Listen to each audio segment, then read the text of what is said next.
Welcome back, everyone. Imagine being in a religion so bad that you spend your days denying your own sources so that you can justify staying in your religion. One of the favorite pastimes of Muslim apologists today is finding out ways to call their own sources, like the Hadith, unreliable so that they don't have to deal with them anymore.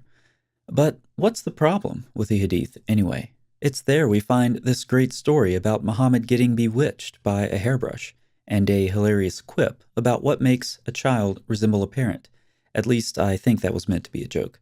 There's also something about why you should dunk flies in your drink. Don't knock it until you've tried it. And there's also a much darker side, as the Hadith tell us how effective killing is at stopping critics of Muhammad. Apparently, some children witnessed the brutal stabbing of this woman.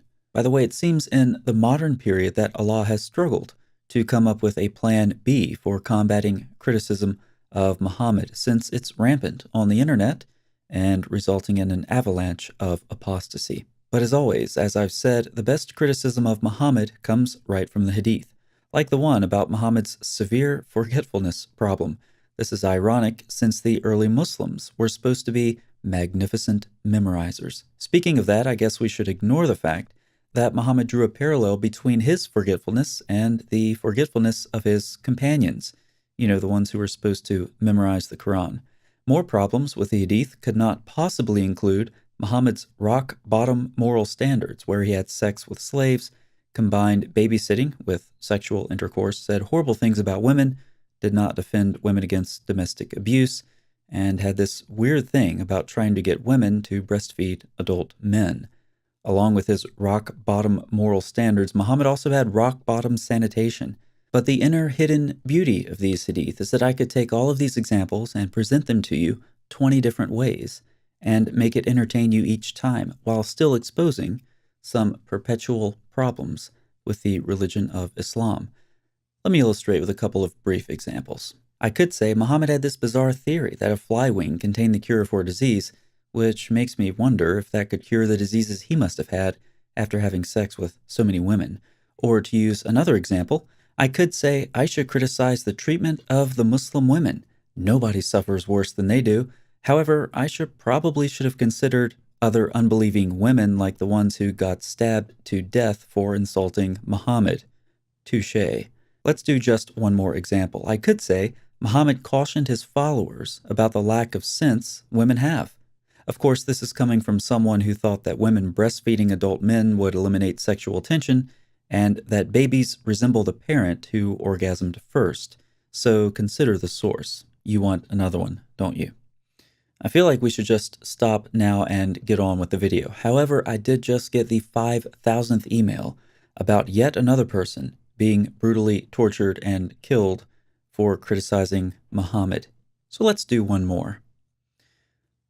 What's one good thing about Muhammad being bewitched? Give up? We know that one symptom of Muhammad's bewitchment was that he thought he was having sex with his wives when he wasn't. We also know that it takes sex with a lot of women to prompt Muhammad to finally take a bath. So perhaps, and this is just pure speculation, when Muhammad was bewitched, thinking he was having crazy amounts of intercourse, maybe, just maybe, for the sake of everyone standing downwind of him, that filthy prophet took a celebratory post-imaginary coitus bath. Imagine the confusion of his companions and suspicion of his wives. Why is he bathing? He hasn't been having sex, has he? It wasn't with me, one wife would say. Was it with you or you or you or you? There are so many. Maybe it was with the slave girl again. But which one? Aren't the Hadith wonderful? With just a small number of them and a little bit of creativity, I could keep you entertained and horrified for a very long time. But of course, what's entertaining for some is embarrassing for others. Hence, the emergence of the Hadith Rejecters. In his book, A Concise Guide to the Life of Muhammad, Dr. Ayman Ibrahim documents the growing trend of Muslims forsaking their treasured traditions. By the way, I recently recommended this book to you. If you haven't bought it yet, you are not following the Sunnah of Islam Critiqued. So now the rest of us will wait for you as you go to the description box, click on the link, and buy the book for yourself.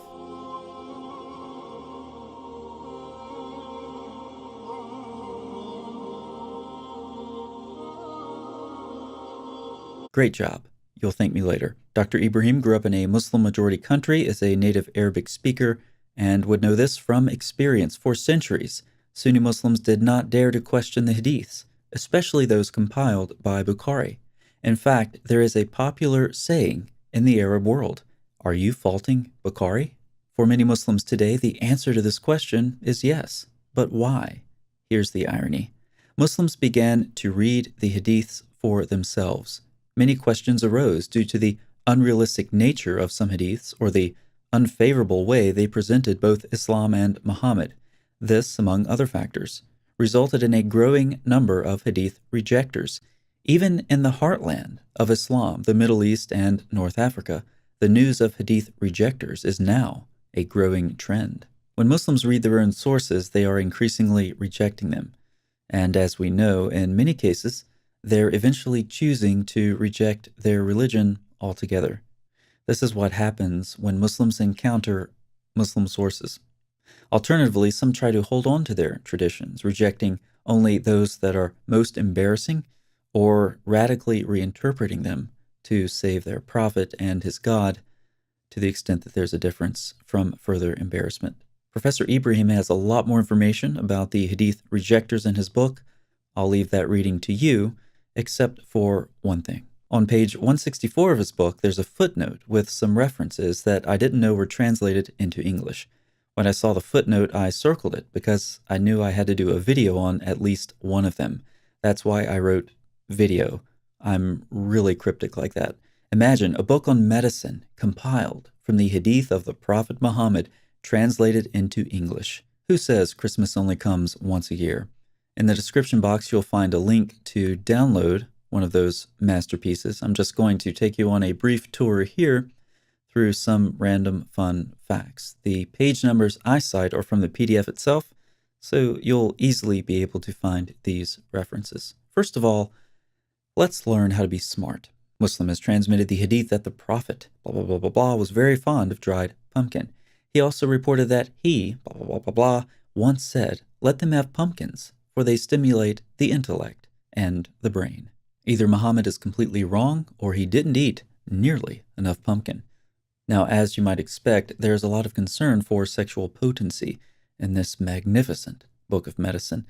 It's almost as if Muhammad knew in advance that his religion would only spread by making babies and indoctrinating them. So here's one tip for you. Wiping the dish clean helps the digestion and increases sexual desires. And in case that isn't enough, this book also tells us that lemons, dove meat, cress seeds, henna, and chickpeas also increase sexual desire and energy. Here's another fun fact. The Prophet, blah, blah, blah, blah, blah, said, "Cover over your containers and stop up the mouths of your water bottles, for truly there is a night in the year in which a pestilence comes down and does not settle on any uncovered container without falling into it. There is one night a year when a pestilence comes down and goes into open containers. Indeed, all physicians are in agreement with this command of the Prophet. I have no doubt that all Muslim traditionalist physicians who used Bukhari's Book of Medicine as a textbook agree with this." This is probably a good time to pause and take a little break while a few more Muslims leave Islam.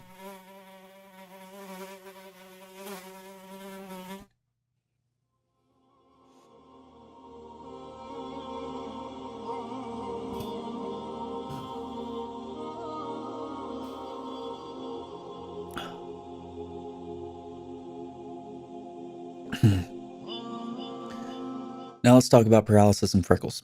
Whoever eats onions for 40 days will get freckles on his face. There is no one to blame but yourself if this happens. Whoever of you has an average build and eats salt will be afflicted with leukoderma and scabies. And for this, blame no one but yourself. Whoever eats fish and eggs together will become paralyzed. And for this, blame no one but yourself. Whoever has a wet dream and does not wash before having sexual intercourse will produce an idiot or an epileptic. I guess now we know what Muhammad's mom did. And for this, blame no one but Muhammad's mom. Whoever eats until he is full and then gets into a hot bath will become paralyzed. This is so stupid. Okay, let's just move on to the next one. I'll summarize it for you. This is the wisdom of Imam Malik, commenting on a hadith from you-know-who. The theory is that a woman cannot nurse while pregnant because the baby in the womb takes the nutrients and the mother's milk becomes corrupted. Let's pause to fact-check the claim that a pregnant woman should not nurse. False, false, false, false, false. Wow, I didn't see that coming. So with that background, that is why the Prophet, blah, blah, blah, blah, blah, said, do not kill your children in secrecy, for breastfeeding while pregnant throws down the child. In other words, the effects of the corrupted nourishment will stay with the man, and later on, if he's challenged to a duel, he'll lose. There you have it, ladies and gentlemen, the Book of Medicine. One of them, anyway, featuring the Hadith of the Prophet Muhammad. There's no question that there are Hadith rejectors. We've seen some reasons why, and no question that their numbers are growing. My only question is, if you are a Muslim and you made it this far in the video, are you one of them? If not, why? Let me know in the comments section below. Thanks so much for watching. I'll see you next time.